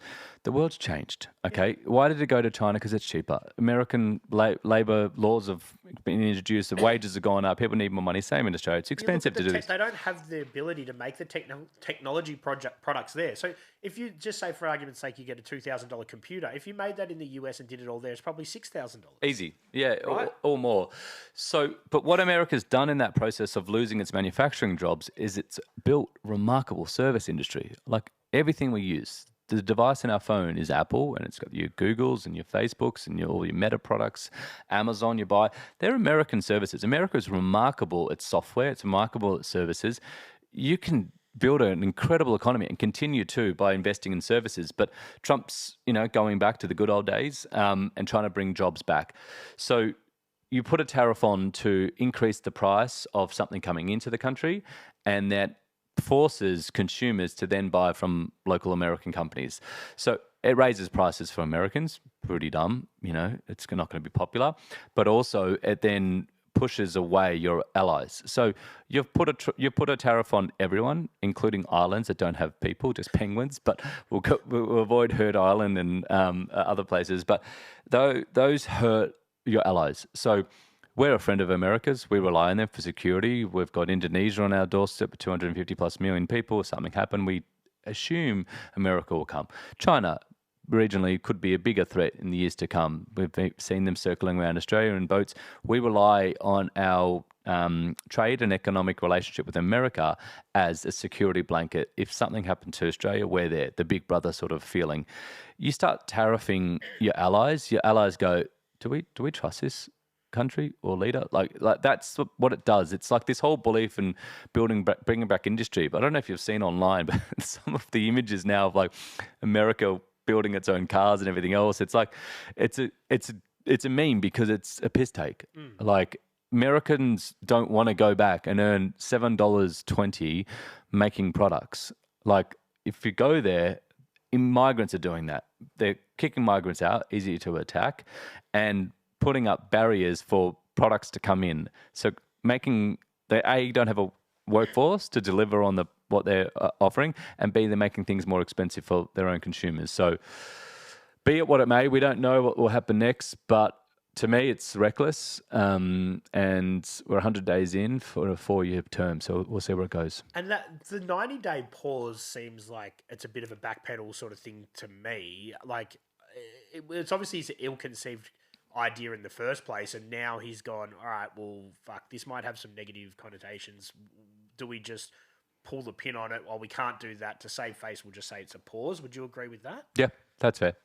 Without a doubt. That's, you know, global markets just tanked.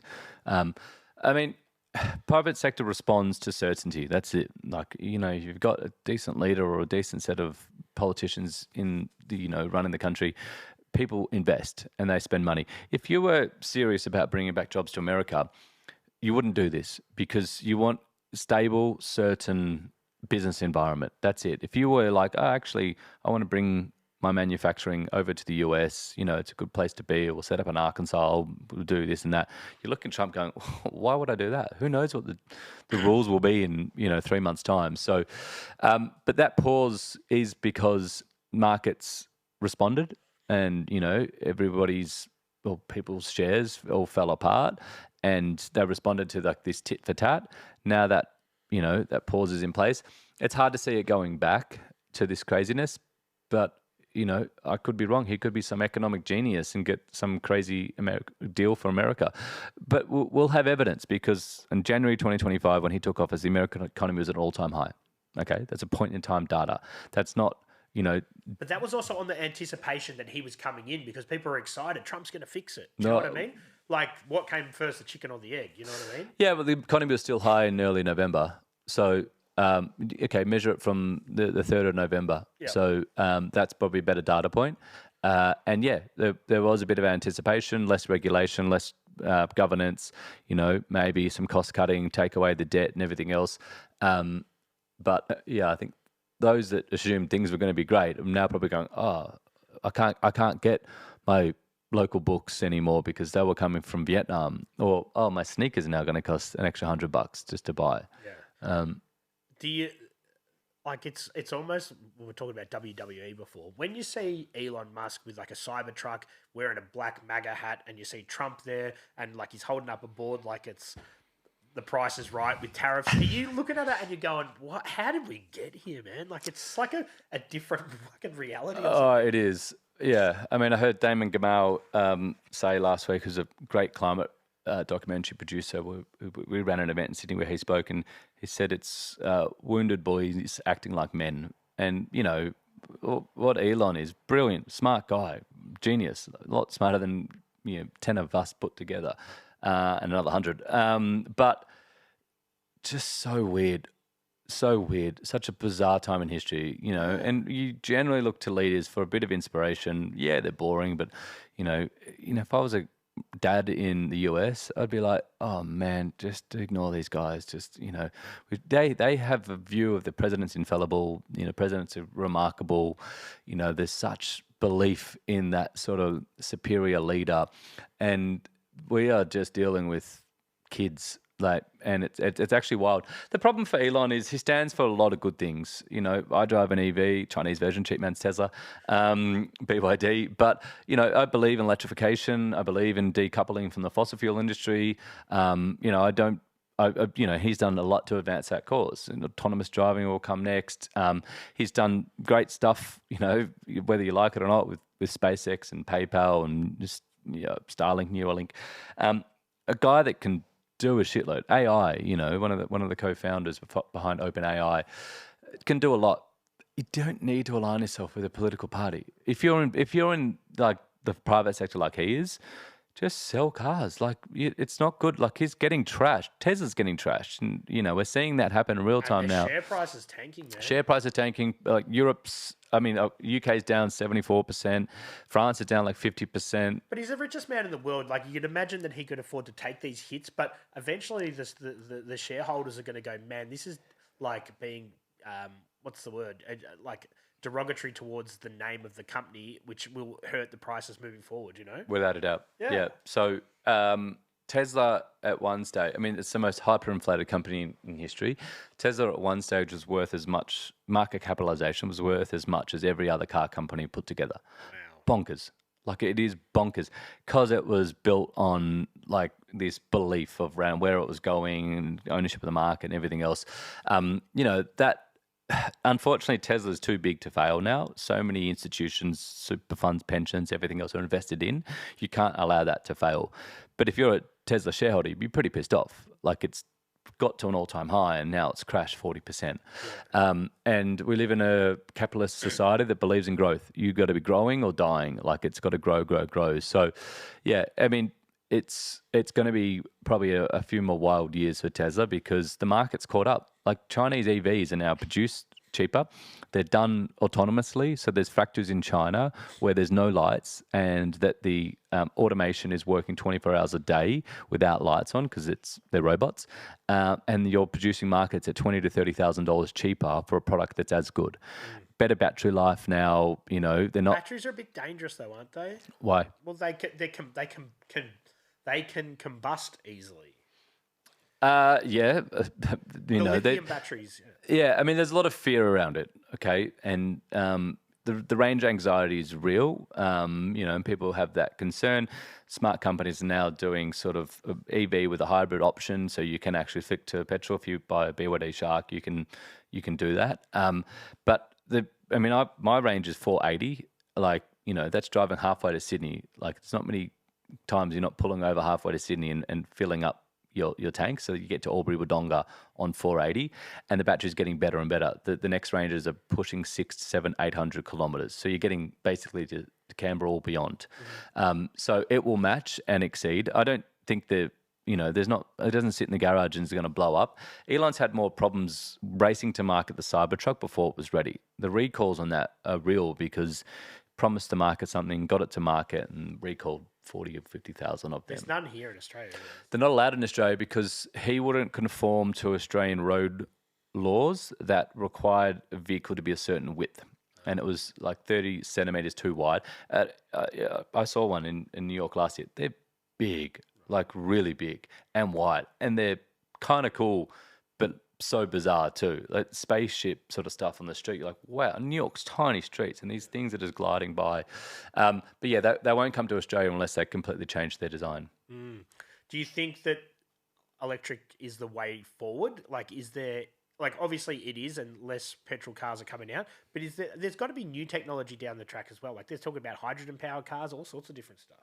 Yeah, I mean, there's not, as we decouple ourselves from the fossil fuel industry, it's not like one solution is going to work. We have such a dependency on oil and gas, like such a dependency for everything we do.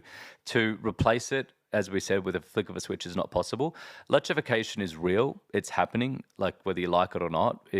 It is going to be, you know, we're even saying power tools and everything else go electric now. It's slow. Yes, battery life and other, you know, sort of components have to be considered. And as the technology gets better and better or outrace, renewable energy right now is cheaper than fossil fuel energy. So that there's proof in the pudding that, like, yes, that was more expensive for a while, but that ledger's now changed.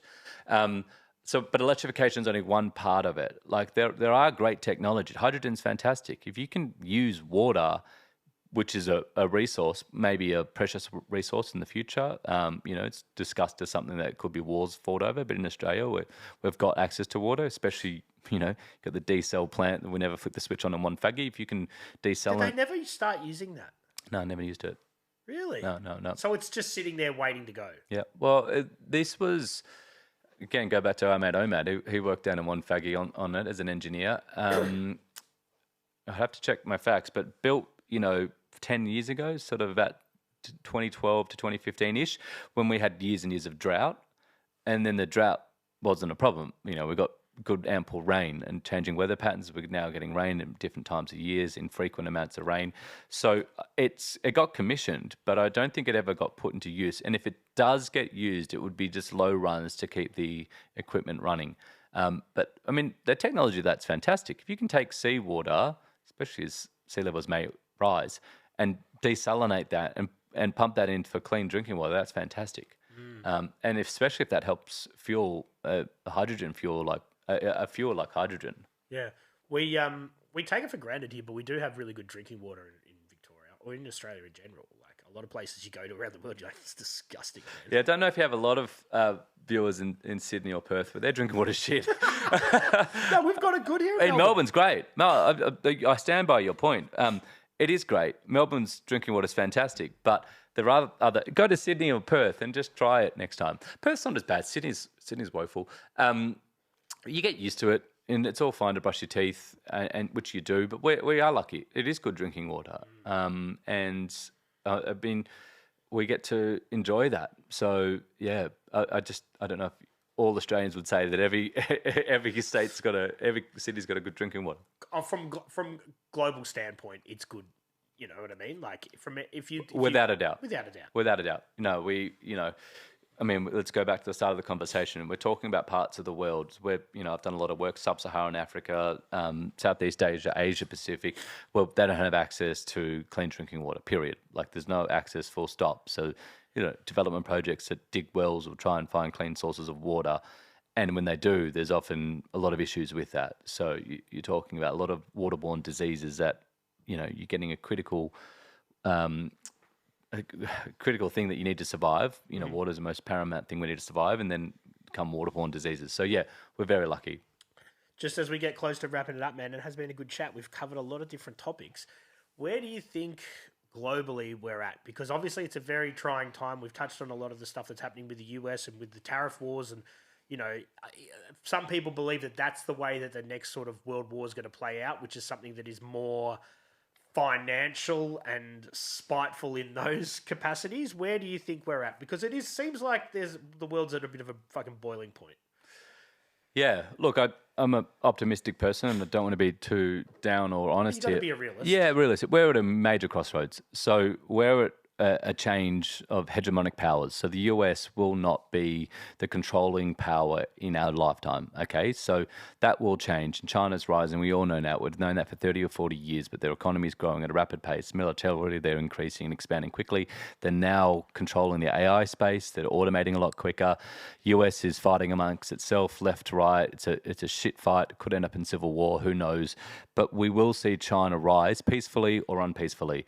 There's never been a change in global power without a war. So I don't want to be alarmist, but like it's hard to imagine America just laying down and saying, your turn. Like they've only been a superpower for 75, 80 years since the end of World War One, and World War Two. So that's 77 years. But China's rising.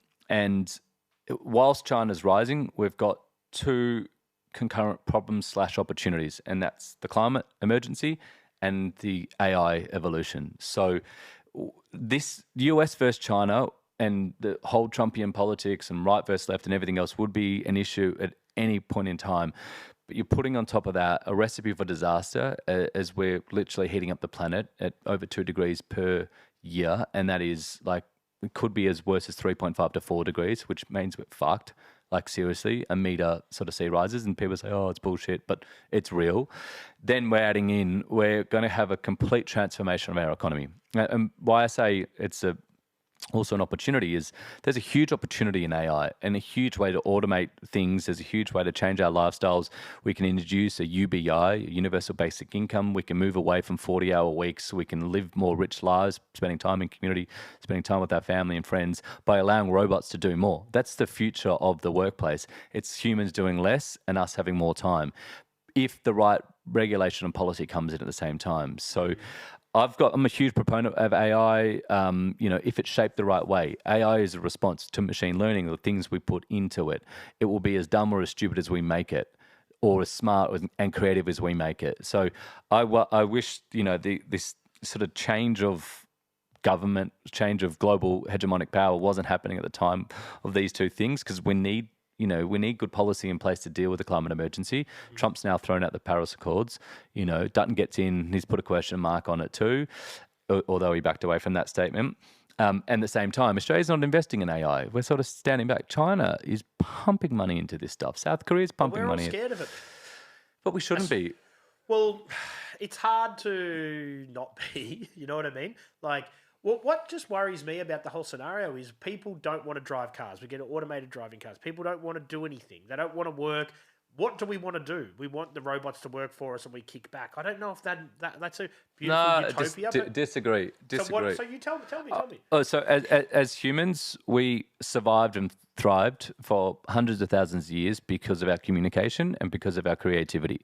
So we built the dominant race, knocking out multiple, Neanderthals and others because we found a way to communicate through language and then to create. And it's that whole belief around exploration and finding new things to do. Job doesn't mean that's the only way to do it. If we didn't have to work, you could do more of this. Imagine you had this covered. This is creativity, Chris. What you're doing right now is giving back in a way that you find creative. You're not getting paid big bucks to pay off your mortgage and everything else. You've probably got another job to do it. People want to do art. Right now, you're limited to be an artist. People want to make music. People want to dance. People want to make, go in and do films. But we don't reward that. We reward bankers. You look up in the city, they're all bloody banks. Once upon a time, there were towns and you look up and it'd be a church. The change has been from churches to banks. We now look up and see skyscrapers full of banks. So we reward the wealthy capitalist. You take that away, you make people like less dependent on a 40-hour, 50-hour, 60-hour for some people, cars that do the driving. We, have doctors that are, robot doctors that are better for us because they have more facts and insights to global information than the knowledge of one doctor. Lawyers that give you real-time information on point. You allow people to be creative. There has to be a safety net that goes into a UBI, universal basic income, but you allow people to be actually creative enough to go, Oh, imagine you got your base covered for your food, your medical, everything else. I don't know, I love your optimism and I think it's awesome, but like for a universal basic income to work, what do you say? Okay, if you're over the age of 21, you get $1,000 a week minimum, and whatever you can do on top of that is up to you, right? Is that sort of how it works? That's exactly what it is. Okay, right. So I've never really talked about this, so this is interesting. So that happens, but where does that money come from, right? Because we've got robots doing the menial tasks we don't want to do? Yeah, I mean, well, you're talking about how do we still tax people to do it? Where does the money come from? How does the world keep spinning? So, I mean, we've got an economic system now that's built on one thing and growth, but growth is finite. Like there's only a certain amount of growth that we can actually have. So at some stage, we are going to overcapitalize. Certainly in Western society, to the degree of like, we're going to have to stop growing because we're at our limits, whether that's through climate or natural resource, one of two things. So climate being, we're forced to, Melbourne becomes flooded, etc. That the growth is then taken away. Where does it come from? Like we still have a government in place, so we still have some forms of taxation. We might need less bureaucracy. We might need less structures in place. The robots doing things means we can still be a productive country. So we still might be producing goods and services to trade, to engage, to use. The robots, like it's not a binary robot or human. Like humans are going to have some interface, hopefully, and some engagement. The scary part of it, why I said it's a risk and also an opportunity, the scary part of it is we are creating a superhuman race at the same time. So Homo digitus is a new race that we're creating literally at the same time as trying to make sure that Homo sapiens, which is us, stay alive. We're fighting amongst ourselves at the same time we're building a super race that the elite, and again, I go back to not being hard left, hard right, but actually more concerned about what we're doing with the disparity between the wealthy and the ordinary is astronomically high, much more than it was in decades before. We are at that stage now in the next 10 plus years of creating a superhuman race. So actually allowing wealthy or elite or whoever wants access to it to potentially advance their life or store parts of their life or create a superhuman race that they live on in a technology in years to come. That sounds dystopian and sci-fi and all that shit, but like go read about it and listen to it. This stuff's happening in real time. It is, and it's happening so quickly. And we've got to choose what inputs are going in because robots are robots. But the rule is by 2062, robots will be smarter than us. Okay, that's the date that most AI academics globally. I'd argue it'll be quicker than that. Well, that was a 2016, 2017 study, and I think the last 2 or 3 years, no one would argue that we'll take to 2062. But like, are we going to live harmoniously with them? Are we going to like compete? And so I've seen Futurama. Sometimes it works. But this is what concerns me, and it's not for me, it's for society in general. In the next 5 to 10 years, people who have worked their whole lives in a certain career will become redundant quickly. And I don't mean redundant as in with their current employer. I mean redundant in the workforce, full stop. That's the reality that's happening with the AI, and how quickly it's changing. Agreed. Now, there can be really healthy forms of redundancy and there can be unhealthy forms of redundancy. So if you're 55, 60, that's great. If we can find ways does our generation want to go in and still at the same time be working in autonomous, monotonous jobs that we're doing the same thing day in, day out? We've gotten rid of a lot of those industries anyway. But there's also risk, if that becomes the teachers and nurses and the critical parts of our society, there's a risk there too. So the point of the story and the point of answering the question is we are at the precipice of significant change. Big time. And right now we have very poor national and international leadership to deal with that change. We're not thinking about the future. We're scrapping around trying to think about left and right and how we're going to, solve, immediate problems in our face. We're not actually structurally sitting down and going, how do we use this for our advantage? How do we turn Australia into a beautiful service-based economy? How do we protect the poor, allow young people to buy their first home, enjoy the fruits of a phenomenal country? We are so blessed to live in this country. We should be so happy to live here. Yet we feel this sense of like frustration and, respite, like we're fighting with something. So, I mean, they're the sort of larger questions that we should be asking ourselves because we've got another generation to protect and nurture. I think, AI is going to change everything so quickly, and I think so many people will just be at a loss of what they're going to do, like to make money. And like you said, I've spoken to a few intelligent people, and they say the same thing, that the universal income will be something that needs to happen eventually, but the logistics behind implementing something like that is just, I couldn't even fathom it. You know what I mean? Yeah, I agree with you. Like I threw out UBI. I haven't thought of a tax policy or a monetary policy to fund the it. Backlash between the people that have money, what Yeah, but you're missing the U in UBI. So U is universal. So if you've got money, you're still getting your $1,000 a week. If you want to take that $1,000 a week and go surf at Jan Jark, that's great. You don't have to work. Like you get that surf team. Yeah. Well, that's the universal part of it. But you get a choice. So your $1,000 comes in. You get to choose to go out and make 5,000 more, 10,000 more, or do nothing. But that's what a UBI stands for. It seems so far fetched. Andrew Yang introduced it in the 2020 campaign in the US, and it's going to grow in momentum. It will be Scandinavia that tries it first. That's what I was going to say. They are the most forward thinking. They've tried it in pockets. They've tried it in municipalities. They've tried it across Sweden, Netherlands, Denmark. They've tried it in different areas, but they haven't done it universally. So they've done the BI. They haven't done the U. So that's the thing. It's not really a UBI if you've just chosen one area. But the studies are phenomenal. Improvements in mental health, improvements in connection to community, improvements in family life, improvements in education.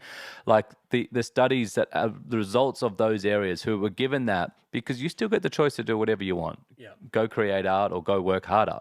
But the biggest factor now, and is obviously it's a problem that we're suffering, is inflation. Like if you pump $1,000 into everyone's pocket, right? Inflation goes through the roof. Yeah, depending on what happens with those goods and services. So again, who's making the services? If we can autonomize or find cheaper ways to do it, then we reduce the price of that input. So inflation is, you're saying that the price for making and getting that good to market stays the same. If you can bring down that price, Tim Tams costs $3.20 or whatever. If you can bring down that core cost from, usually it's half price, so it costs $1.60 to sell for Arnott's/Coles' cut. So they sold for about $3.20. So Coles pick up their 50%, Arnott's $1.60 minus whatever input costs they've got. So, but they can, if you can reduce that cost, the whole cost of that $3.20 might come down to $2.40. So there's a whole series of, there's people way smarter than me. And maybe you should think about an economist on your show in the future. Yeah, that'd be great. If you want a smart one, he's British, but it might be hard to get. But Guy Stevenson, and worth all your listeners looking him up. East Londoner, bit of a chav, guy our age, whip smart, proper lad. Was a smart guy, made his money in sort of trading. And now he's just gone back to the UK. Great podcast, huge following globally now, all over TikTok, because he's calling bullshit. He's made his money and he's gone, this is bullshit. This is how the elites set it up. I'm benefited from it. And he's just calling truth to power. But they're the type of thinkers you need to go, not just him alone, but how do you build like a bridge of people that are thinking about the future, that are smart and not caught up with an old system? Yeah. Because can you actually see that happening in Australia in the foreseeable future? Can you really? Australia's a great place to test these things because it's a small population. You go back to the numbers, we're not a big population. You go back to our values that we talked about, mateship, egalitarianism, the common good. So Australia has a core belief in supporting one another. So it's not US where you turn around and be like, but you didn't work for that. The Republicans would hate that. I couldn't see it happening in the US. No, and that's why Yang wasn't successful. Great concept to introduce. Australia's a much better place for it because you probably don't care if the Murdochs or the Myers get $1,000 a week, as long as your mates get $1,000 too, and you get to choose what to do at the time. Australia has that egalitarian belief. So I think it's a good place for it. Whether there's Liberal or Labor want to introduce it is unlikely, but maybe on a crossbench they'll be forced to think about it. So look, I'm not interested in politics from like the policy point of view to try and implement it, but I'm saying you ask where we're going. We're going headfirst into a tsunami of change. We're going to break down political systems. We're going to break down military alliances. We're going to be breaking down education systems. All of this is happening real time whilst we're facing a climate emergency and an AI revolution. and also parts of the world that are just conflicting, that's ticking time bombs as well. Yeah. What are you talking about? Well, different. You've got your Russia and Oh, yeah. Okay. Ongoing conflicts. That gets forgotten about now because it's been going for 2.5 years. You know? Yeah. There's a lot going on in the world. I feel like we're at boiling point. It does feel tense, and that has boiled down to local communities.